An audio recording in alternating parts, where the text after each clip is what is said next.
Ann Montalyan at ibabahagi ko sa inyo ang aking travel guide tungkol sa dalawang lugar sa Maynila na puno ng katahimikan at inspirasyon.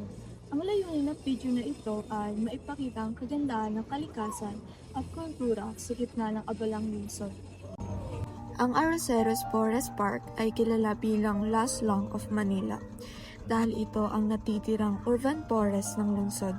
Matatagpuan ito malapit sa Pasig River at napapalibutan ng matataas na gusali.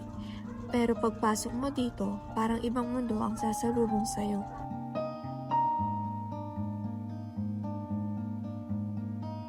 Sa aking pagpasok, una kong napansin ang malamig na hangin at ang tunog ng mga tao na hinahampas ng hangin. Naaamoy ko ang sariwang amin ng lupa at halaman. Isang bagay na bihira kong maranasan sa syudad. Ang mga punong matatayog ay nagbibigay ng lilim at pakiramdam ng proteksyon. Habang naglalakad ako sa matipid na daanan, naramdaman ko ang katahimikan, tila ba pansamantalang tumigil ang ingay ng trapiko at busina. Nakita ko rin ang iba't ibang halaman at ibon na tila malayang namumuhay sa gitna ng lungsod. Sa mga sandaling iyon, para bang pansamantalang nawala ang ingay ng lungsod. Habang naroon ako, napagtanto ko na kung gaano kahalaga ang mga ganitong lugar sa isang lungsod na puno ng ingay, trapiko at mabilis na takbo ng buhay. Ang pagkakaroon ng isang lugar tulad ng Arroceros ay napakahalaga. Ang inaasahan ko pong maranasan po sa Arroceros is yung ma-relax and maka-inhale po ng fresh air. Kasi po marami po dong mga puno and iba't iba pong halaman. Kaya yun din po yung dahilan kung bakit ko po yung gustong mapuntahan. Ang inaasahan ko pong matutunan sa pagpunta ko po sa Arroceros yung kung paano po mangalaga at mag-maintain po ng malulusog na iba't ibang uri po ng mga puno at mga halaman. Ano ang pinaka hindi ko makakalimutan sa pagpunta sa Arroceros, sa Luneta? Yung ganda ng lugar at yung tahimik na environment kahit nasa gitna ka ng syudad. Ano ang natutunan mo sa pagpunta mo doon? Natutunan ko na pahalagaan ng kalikasan at ang kahalagahan ng mga green space sa city.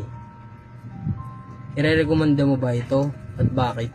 Oo, kasi magandang puntahan para mag-relax at makaiwas sa ingay ng paligid. Anong mararamdaman mo habang ikaw ay naroon? Nararamdaman ko ang saya at kapayapaan, parang nakapahinga ang isip at pakiramdam ko.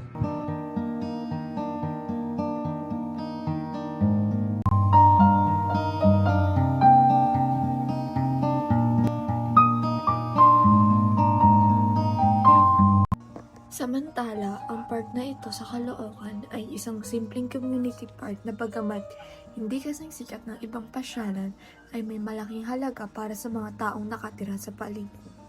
Ang mga ganitong park ay karaniwang ginagawa upang magkaroon ng espasyo ang mga tao para magpahinga at mag-enjoy sa kanilang libreng oras. Pagdating ko sa park, agad kong napansin na buhay ang paligid. Maraming taong naglalakad, nag-uusap at nagpapalipas ng oras. May mga puno at open space na nagbibigay ng lugar para makapag-relax kahit nasa gitna ng abalang kapaligiran. Sa ibang bahagi naman ng park, may mga pamilya at magkakaibigan na nakaupo at nagkwakwentuhan.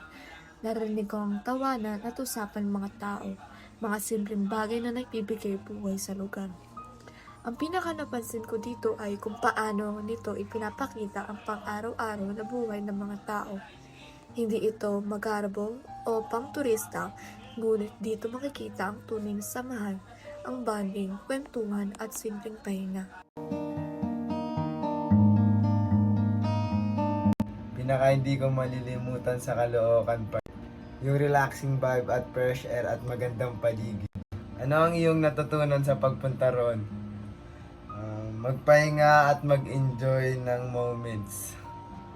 Ire-recommenda at bakit? Oo, kasi peaceful, malinit at perfect for bonding. Ano ang iyong naramdaman sa pagpunta doon?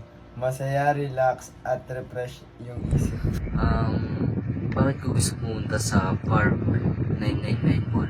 Dahil gusto ko pumunta rito kasi masarap magpahinga dito at magandang pahingahan. Anong inaasahan ko maranasan doon? Inaasahan ko na makapag-relax ako, makakalangap ng fresh air at sariwang hangin. Anong pinakagusto mong makita at gawin doon? Gusto kong umupo at kahit makapawal ng peace of mind para makapag-isip-isip at katahimikan.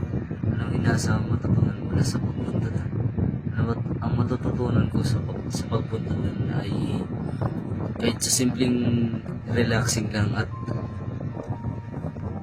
peace of mind para makapag-isip-isip sa mga bagay kung stress ka na at iba pa.